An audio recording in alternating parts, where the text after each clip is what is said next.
Karla. Thanks so much for choosing to do a reading with me today. I was really excited to do this for you. Pregnancy and fertility readings are some of my favorite types of readings to do. And I'll give you a little bit of background and some disclaimers. So it's kind of like my laundry list of things I like to go through before I start the interpretation. So obviously, first, as a disclaimer, I am not a medical health professional, so I am not legally able to give you any legal or health advice. And by advice, I mean like with any sort of authority. So I have to disclaimer that anything I do direct you towards, legal or medical wise, it's like legally, I'm not able to really do that. But I mean, with pregnancy, a lot of it is energy, and the medical side of it kind of augments fertility itself. So they're kind of mutually exclusive. They go hand in hand. So that's part of the reason why a lot of my clients have been successful conceiving, even if they've had difficulties conceiving, because sometimes just the belief and the mindset that you can get pregnant is enough for women, even women who have been trying for a long time. Also, a little bit about me. My name is Lauren, and I've been doing cartomancy study, so divination through cards, for 20 years. I've been an astrologer for 6 years, and I started fertility readings are some of the very first readings I did.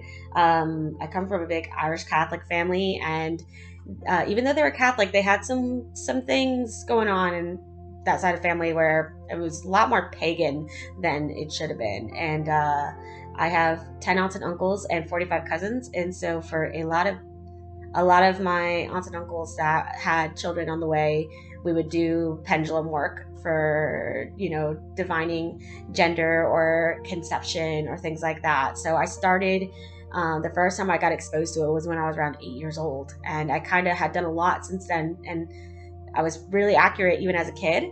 So, but as I've gotten older, I've been able to hone my craft more and more. And I do know a lot of people offer fertility readings, but they are so incredibly nuanced. So, and this is not a way to toot my own horn or brag, but it's just, it's not a type of service that I would offer lightly. And because I'm disclaiming that, I also feel like you are more than welcome to, I encourage even to get a second opinion. If you hear anything that just doesn't feel right, doesn't sound right, or if you feel uncertain about anything, definitely get, a second opinion, because these types of readings in particular, it is so easy to do, the slightest little nuance, you could guess something completely different than what it is. But generally, the good news, Karla, is that I definitely divined really positive energy for you. I was actually really pleasantly surprised, because typically, when age is a factor, I expect for there to be some kind of issue. And I didn't see any issues really crop up until towards the end of the reading. So I was really pleasantly surprised. So let's kind of get into my process and how I do this. So I use 2 separate cartomancy decks. Sometimes I will pull out my pendulum. Sometimes I'll pull out my dowsing rods. Like if your ancestors or spirit guides are here with me, sometimes they will speak into my ear, and they will tell me things that they want me to say, or threads of information to go off of. So I start with the Lenormand, and what I do is I qualify the question. The reason I do this is because with fertility readings, I find that if you don't ask really targeted, specific questions, you're more prone to misinterpret, or you're more likely to see something and say, I see that as being conception, and maybe conception happens, but that baby, the pregnancy doesn't stick. So I like to be really thorough now. So you're going to see 2 different lines of 5 cards. So obviously the listing had said that this is a 6-month outlook. So what I do before I pull any cards to interpret peaks of fertility is that I just ask, will Karla be pregnant within the next 6 months? So for this particular spread, now someone who is maybe a little newer at studying cards would probably look at this and say that yes, you would be pregnant in the next 6 months. Intuitively, I'm getting that you are fertile, that your partner is fertile. All of that looks really good. But that it's probably not going to happen in the next 6 months. And I don't feel like that's necessarily you guys. I think that that is a divine timing. Like, it's not the right time. I do additionally want to give some advice though, that I feel like and I can't quite, I already put these cards away, so I can't pull out another one, but I can't tell if either you guys are not, I want to say you're not, like, there needs to be a little more repetition with the like actual like act of intercourse, because I feel like maybe possibly like you guys are not trying enough. Either that or you're doing it too often. It's one of the two, and I can't decide which end of the spectrum I'm falling on here. But it could be impacting the sperm. That is really one of the only things that I see from a conception standpoint, that I feel like if you were either to like be a little more, just be a little more intentional with like how and when you guys do, like, you know, do the act, if you will. And it could be for some couples with when they're TTCing, if they have a very active sex life. Sometimes it can be disappointing if they have to pull back just so that the sperm has enough time to recover, and that those sperm are like healthy and strong. So it really is a balancing act between doing it just enough without doing it too often. So I feel like there is some sort of like, we got to strike some kind of balance there. So definitely take a look at like, like a mental look, like go through your head and kind of think about, that, because I do feel like this is divine timing though. So like, even if you were to, sort of shift or like adjust, I don't know if it would make a huge amount of difference. And the reason why, I'll go through these cards just so that you understand how I got to this interpretation. So this is part of the Lenormand deck, and there's 36 cards in these decks, and that typically each card has a variety of connotations, and they all relate to the card they're closest to. So we have the Rider card at the far left, which tends to indicate news arriving or messages of some sort. And typically it's like new, like something new is coming into your life. So typically this is like, especially at the beginning of a reading, it's just like a new cycle. So, and like you said, you had mentioned that like we're starting to try again. So that helps me know, because typically the first two cards tell me if I've honed in on your question or not. And the second card is actually expressing your concern, which is the Ring card. So the Ring card is you're looking for a tangible affirmation of this new beginning that you're starting. So if we're reading all the cards and they're playing off one another. So I feel like I'm honing in on that question where you're looking for the BFP. Typically when I see the Ring card in Lenormand for fertility readings, I see that as someone saying, there's two cards to me that represent BFP, and the Ring card is one of them. And then we do have the Whip card in the middle. So the Whip card tends to be a negative card. However, we're doing a fertility reading, and this card tends to represent sexual intercourse. So this is not reading as a negative card to me. It's saying that the core focus of this this question, or the core of the concern, is the amount of procreation that we're having. And then the card following that is the Fish card. Now, the Fish card tends to deal with money and finances, or, somebody who has like residual income coming in, or like lots of money in small amounts. It can represent a ton of other things, like going with the flow, or blending in with the crowd, or like it could mean like a lot of different things. It's a lot of symbolism, but directly and very literally, the Fish card in fertility readings tends to represent semen. So this was telling me, based off coming from the procreation card to the semen card, this was telling me that there is some kind of adjustment that needs to be made there. But the reason why that I intuitively feel like, because a lot of people could say, oh, well, the Fish is a positive card and it tends to represent fortune, because that's another thing. And the Mars card tends to represent fortune through, the Whip card tends to represent fortune through procreation. And then the Star card represents hope and expanded horizons. Like, we could say all of that, right? We could say, oh, this is a yes. But to me, the stars represents divinity. So there's a divine hand in this. And the expanding of the horizons was telling me to expand the timeline to the next subsequent 6 months. So I'll look for fertility out to a year max. So if I don't get like a peak, like if I don't get a qualifying yes on the first, I will go ahead and look at the subsequent 12 months. So that's what we did. So that's the second line of cards. Now, let me tell you, you pulled probably just about every positive, like almost all the positive cards of the Lenormand in the second spread. And to be honest, we'll get into your peak windows in a moment. But I've been really tuned in and tapped in today, particularly, but especially ever since Jupiter entered Pisces, because my moon's in Pisces, and this tends to be a very intuitive, auspicious placement. Jupiter is in rulership in Pisces; it enjoys being there. Um, so I've been really, really tapped in, particularly today as it gets closer to my moon.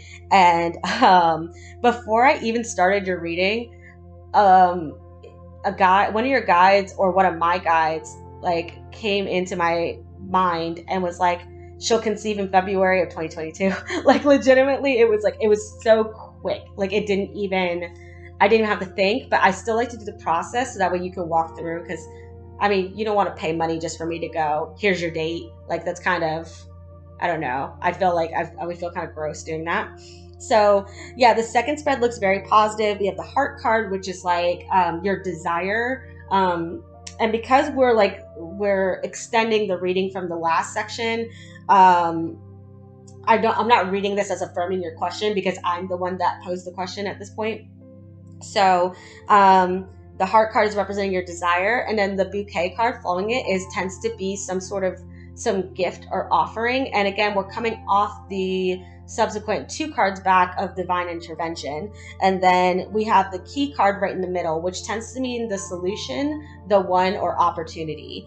And also the bouquet card is representative of February as well. So I kept getting synchronicities for February. They kept popping up. So I was really excited to see that. And then we have the clover card after that, which tends to mean, like a small amount of luck or a blip. And so what this is also confirming to me is that I think definitely with the age factor, there are going to be less windows of fertility for you than, someone that is of a more, like just in their peak of fertility. So because with the garden card falling after that is telling me that you may have to wait several months to hit that next window of fertility. And so a disclaimer I want to give you is that still, regardless of my interpretation, I would still try every single month. But I definitely feel like that there's a divine hand, like God's hand is on this baby. And I get the feeling that the baby has already chosen its parents so for you, I definitely get the sense, like I feel a connection to a soul that is planning to come to you guys. So that is really cool because I don't always get that. I'll be honest. Sometimes I can feel the baby, like I can feel it, and then sometimes I can't. And it doesn't mean that there isn't one. It's just that sometimes I get that feeling. So then in the next section, we have the tarot, which is where I start pulling out because once we need to start looking into more nuanced interpretation, when we're no longer asking like a super targeted direct question, where we need to start to play patterns off of each other, or we need to start like eliminating or qualifying certain timings, like the tarot I think is a little stronger in this area. So what I've done, because we eliminated the next 6 months, so this is looking from like basically August to January. We're now looking from February to July of 2022. And I'll be honest, it's so funny because as soon as I pulled that first card, the Queen of Cups is one of my number one pregnancy cards. There's 78 cards in the tarot, and there's about 7 cards in the deck that to me represent pregnancy. And the funny thing is that another one of those you have pulled in the subsequent month. So this to me is saying that it's I actually feel like the BFP, and I forget, I feel like the BFP will come the same month. So this to me is leaning towards you'll release an egg and conceive right at the end of January, or it'll happen right at the beginning of February, and you'll get a BFP like the last days of February, because February is a short month, because the Queen of Cups tends to represent that BFP, but the star card following that is sort of showing like a wish coming true or something coming to fruition, after you felt like there was no foundation to build upon, because the star card comes immediately after the tower card in the tarot. So the star card plays off the tower card a lot. So I get the sense, regardless though, that the BFP will come in February or March. I'm leaning towards February. February feels so strong to me. So this baby, if you were to conceive in February, this baby wants to be like a Scorpio or a Sagittarius for some reason. And I actually should, let me see if I can pull. I just want to get a pull, and see if the baby is leaning towards one of those. And so here's another interesting, so let me give you a little bit of astrology trivia. When it comes to, so you can look this up, when it comes to children and their mother particularly, but if not the mother, then the father, the child's sun sign more than likely is going to be the same sign as the mom's moon sign, or vice versa. So for me, that statistic is actually factually true, and it's really weird when you look into it, because it's like a 40% likelihood that and it shouldn't be. It should be a 10%, or like, because there's 12 zodiac signs, so it should be right around 12%, 10%, or whatever, likelihood for that to happen, but it's actually 40% likely. And it's true for my daughter. So she came in, I'm a Sag sun, and she came in as a Sag moon. What I noticed though, what I'm feeling drawn to, is that I don't have your exact time of birth, but your moon is either in Sagittarius or it's in Scorpio. And I don't know exactly what sign your moon is in, but the baby could come in on moon in Cancer. And it could come right around early December or late November if you have like an early delivery. So I just want to see if I'm getting a read on that, because I think I wouldn't be surprised if they decided to want to come to Moon Cancer, but it does look like it wants to come. It wants to be Sagittarius. So I just pulled two cards. I pulled the Moon card from the tarot.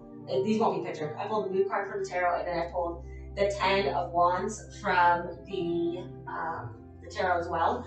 And the sign associated with the Ten of Wands is Sagittarius. So I feel like this baby wants to be a Sagittarius. And that's why it's waiting, because it has a very special gift that it wants to bring to the world, and it needs the Sagittarius sun, which I'm a Sag sun. So that might be why I feel the baby a little bit, because I connect with the Sag people. So, so then I went ahead and just double checked, because as I'm looking through these other months, Karla, I have a little bit of a concern about your health through the pregnancy. And I feel like a lot of it is mindset. I don't feel like it's necessarily going to be something that is like necessarily truly going to impact your body, but I do worry. So one thing I can tell, sometimes your spirit guides, or sometimes my spirit guides, it's hard to tell sometimes. Sometimes they'll tell me if something is blocked or closed with you.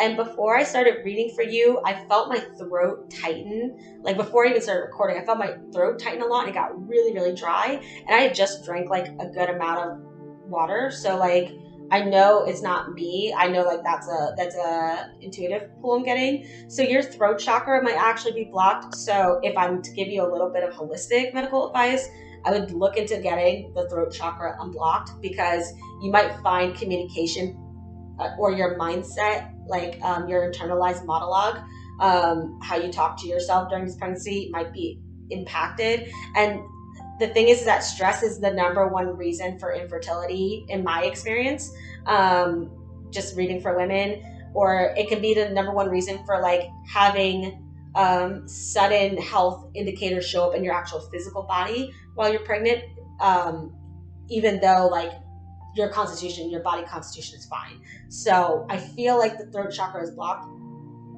but I was seeing a lot of things I was getting a lot of sword cards for the subsequent months after I see the BFP, and that does concern me sometimes with possible depression, possible anxiety. Definitely could be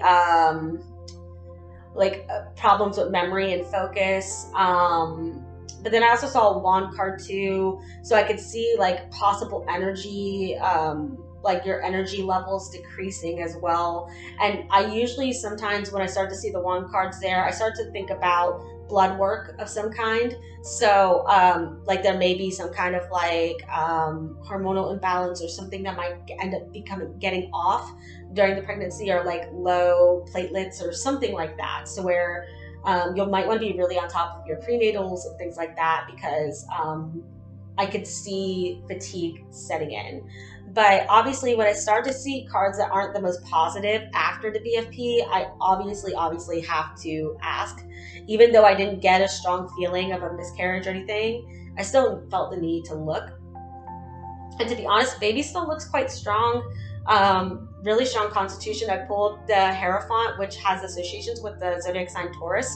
And if there's anything about Taurus that you need to know, is that they have the strongest physical constitution in their body other than Aries, because they are the fixed earth sign of the zodiac. So they tend to be really formidable, where it's like they're practically immovable. So that to me is like baby's gonna be fine. And I pulled the Nine of Cups as well, which tends to just mean like emotional self-satisfaction. I wouldn't even be surprised if the baby wanted to stay in your belly a little bit longer, because I get that feeling sometimes with whenever I pull the Nine of Cups for babies, is like that baby's gonna be comfortable, not gonna want to go nowhere. So I felt really good and really positive about that. And then I went ahead and looked at gender. Now, as a disclaimer, because we're looking at the subsequent 6 months, gender is just so hard to predict.